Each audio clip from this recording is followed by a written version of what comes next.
Welcome to Rewatch First Watch Side Star. I'm your first watcher, Keyblade Spirit. And I'm Lumia. And I'm rewatching Diebuster. Yeah, Diebuster. Or Topo Nerai Niran. Or Aim for the Top 2, aka Gunbuster 2. I have no idea how you know those weird speaking sounds. I literally read it on the title card of the show. Oh. Fucking Yes. weeb. Yes, because I can read Japanese and you can't. That makes me a bigger weeb than you, Lumia. Well, I can read hiragana. I just can't read katakana. It was in hiragana. I'm not looking at the title screen right now. You were when we were watching the episode. Yeah, I don't remember how it's pronounced. What do you think I do? Remember these things? I see weird symbols. I'm like, cool, and then I ignore it. Also, I haven't read hiragana in a while, so I'm probably bad at it. I see. I blame my teacher for my lack of knowledge rather than my lack of studying. Yes. Okay, anyway. My first thing to say about this, because I don't actually have notes this time. My first thing to say about this episode. This is the anime aesthetic that I am personally nostalgic for. You're nostalgic for the over-the-top action? No, like the aesthetic of it is what I'm... Oh, the early 2000s anime aesthetic. Yeah. I love the way this looks. It's good. Did you grow up with early 2000s anime? Did I grow up with what? Early 2000s anime? I wouldn't say I grew up with it, but it's most of the anime that I like. Okay. Well, then, yeah, I can see where you'd be nostalgic for this. Or at least it's most of the anime that I grew up liking. I mean, this anime is probably one of the best looking early 2000s anime.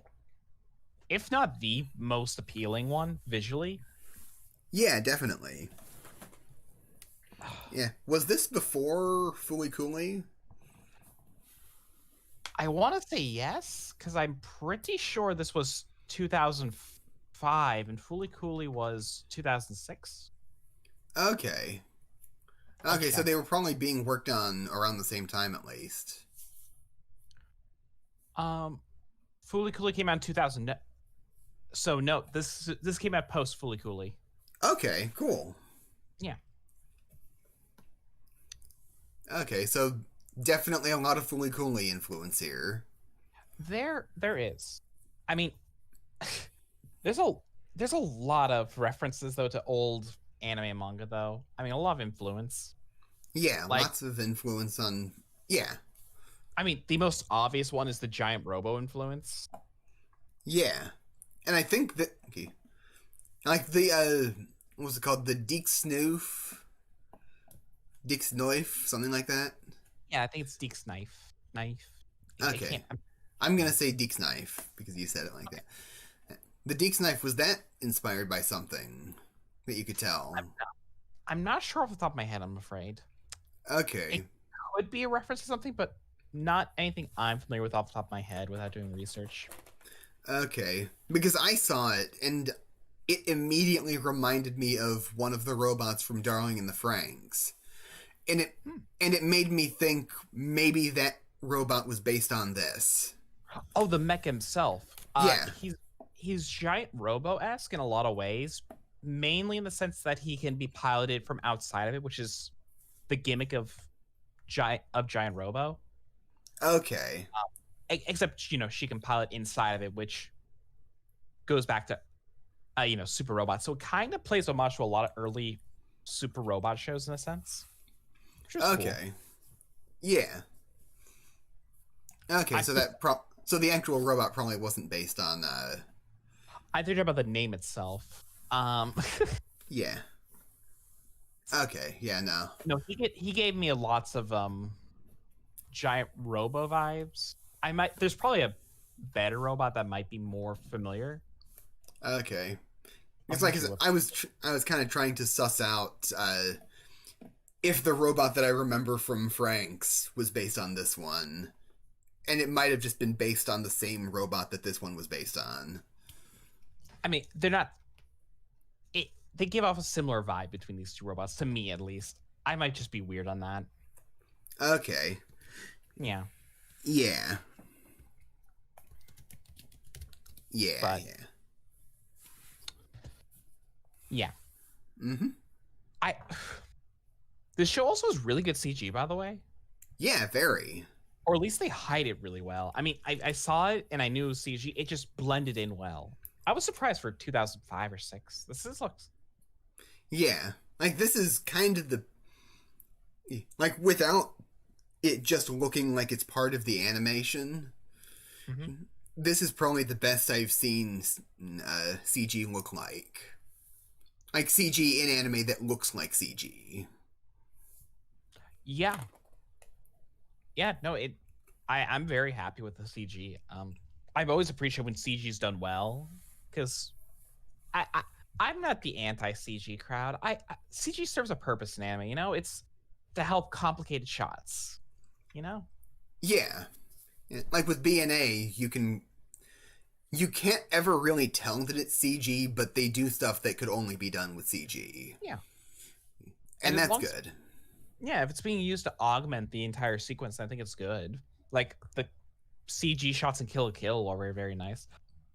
Also, off topic, there was a scene of Nono's manager driving to the scene to go see Nono. And it just very much has the same feel as the Kill la Kill scene, which just I love from Gainax, just this continuous feel of influence from each other. Yeah, I think it's... Okay, I think she's... isn't her name just Nono? I thought it was Nono. Nono's the girl from Kill la Kill. The pink-haired girl from Kill la Kill. Yeah. Okay. Oh, anyway. I didn't mean to get off on that. We're talking about in complete different order. No, oh yeah, you're right. It's Nono. Okay, good. Yeah. Nono's a really fun protagonist. Yeah, I love her. She's great. No, I love her too. She's just such a hard worker. I love her. She's just...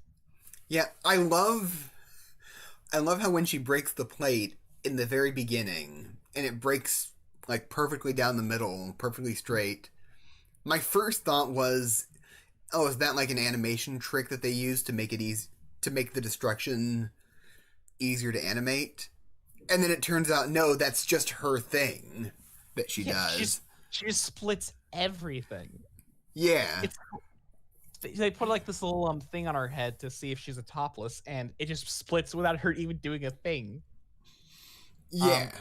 I mean, they hint to her destructive power early on when they say she, split a fridge in half, which is hilarious. Yeah. And then you see a shot of the fridge. Like in the very next shot when they mention that. It's just... Nono's a hard worker. She's just a little dumb, which is fine because we love our dumb girls who are, constantly pushing themselves forward. Yeah. At least I do. Yeah. Like, she's a very good representation, I think, of specifically, like, how dumbness manifests in real people. Yeah. I mean, because she is working really hard to achieve her goals. She went and got a job and just started pushing herself to get there. And then she just when she met a space pilot and she wanted to, learn more about it, she started running to keep up with her on a fucking scooter. Yeah. Yeah. That's impressive. Yeah. Like she's not anime dumb, she's actual person dumb, and I really appreciate that. She's a hard worker, and I really appreciate that about her. Yeah. Yeah. She,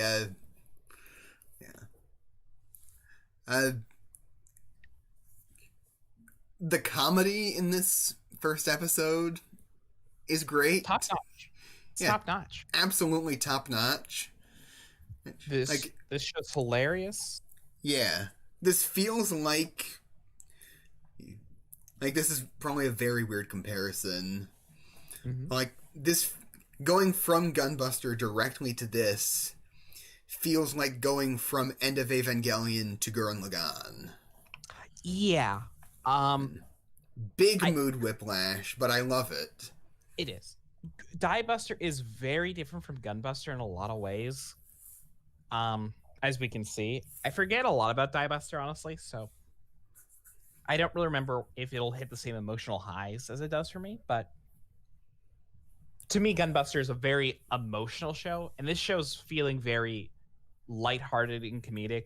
It feels very Super Robot in a good sense, and I love my Super Robots. And Yeah, it's just, yeah. You mentioned a while back, like before the episode, that you didn't like this as much as Gunbuster, but also that you didn't like Super Robots back when you first watched it. I watched Diebuster when I was watching every Gainax show, and I wasn't into Mecha at the time. So I thought, oh, yeah, Real Robot, that's what I like. That's my genre. And Diebuster to me was Super Robot, and I didn't really appreciate that aspect, the wackiness. And at this point, where I've like seen a lot of Super Robot shows and realized I like Super Robot more. Yeah. You know, it's not that I don't like Real Robot. I like both of them because they're both really good. Yeah. Both genres are really cool, and Super Robot just can just be cooler than Real Robot. Just Real Robot is a lot easier to be more emotional. That makes a lot of sense. In my experience. Because Real Robots tend to deal with more real topics. Super Robots, they're fighting aliens in space, which is fine. Yeah. Yeah, like Real Robots, it's very much... It's like exploring a different kind of vulnerability because you've got... the robot protecting the person in a very physical sense, and so you're exploring a lot more of their emotional aspects of what combat is doing to them. Yeah, like in Macross is the story of how our characters get back to Earth from Pluto and about them fighting off this alien race and their view on culture. Yeah. I would classify that show as Real Robot because the mechas are very standard, not that interesting. Yeah. Not that Real Robots can't have interesting mechs. I mean, Gundam's Real Robot and it looks cool all the time. I'm getting off topic. Summary. I'm having a lot of fun. The action in this episode is so great. It's so super robot-y in all the good senses. I mean, Inazuma, we get to the Inazuma kick again, which I love to see every time. Yeah, and it wasn't even in a robot this time. No, just Nono doing it on a giant monster. Yeah. In space. Yeah. Right after she does the thing that Noriko did at the end of Gunbuster with her top. Right. Yeah. I know that's a much bigger deal in this show, just constantly just doing that entire move of just ripping her shirt off. Yeah. I will say it's still significantly more emotional to me in Gunbuster than it is here in Diebuster in episode 1. I'll let you know if that changes for me the more we see it. Yeah. Now, it's clearly a much more lighthearted thing this time. Yeah. But I love her. I love Nono. She's great. I'm excited to see where she goes again. Yeah. And I do have a little bit of a theory. Please. Yeah, because... And this is something that I guarantee will be explained in this show, and if it's not, leave a comment, viewer. Nono keeps talking about this person called Nonoriri, right? Yeah. I think that might be Noriko. Probably?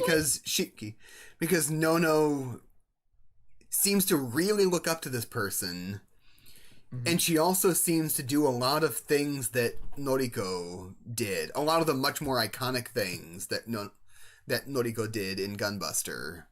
Like the ripping her top off and the Inazuma kick and stuff like that. And plus, Noriko it's just the first two syllables doubled up on each other. Hmm. We'll have to see. We'll have to see. Yeah. And if that is real, then I'll be really impressed because that's really good foreshadowing that I can imagine only I would catch on the first episode. But it's good that it's there on the first episode. Well, you'll have to find out. We have 5 more episodes of this beautiful show to go through. Yes, and if we get as much discussion out of it, that's a good amount of content. You mean Tone Kent? Yes, Tone Kent. I didn't say content, I said content. Like CONTENT. It was a pun. I know. Why do I deal with it? Yeah, well, it wasn't a good pun, honey. But, anyway. I'm clever. I'm sorry. Yeah. Anyway. Are those all our points? Yes. Good. Like, subscribe. Yes, like and subscribe. Do both at the same time. And also, click the bell and set it to all. Yeah. Because that's a thing. Well, bye. Bye!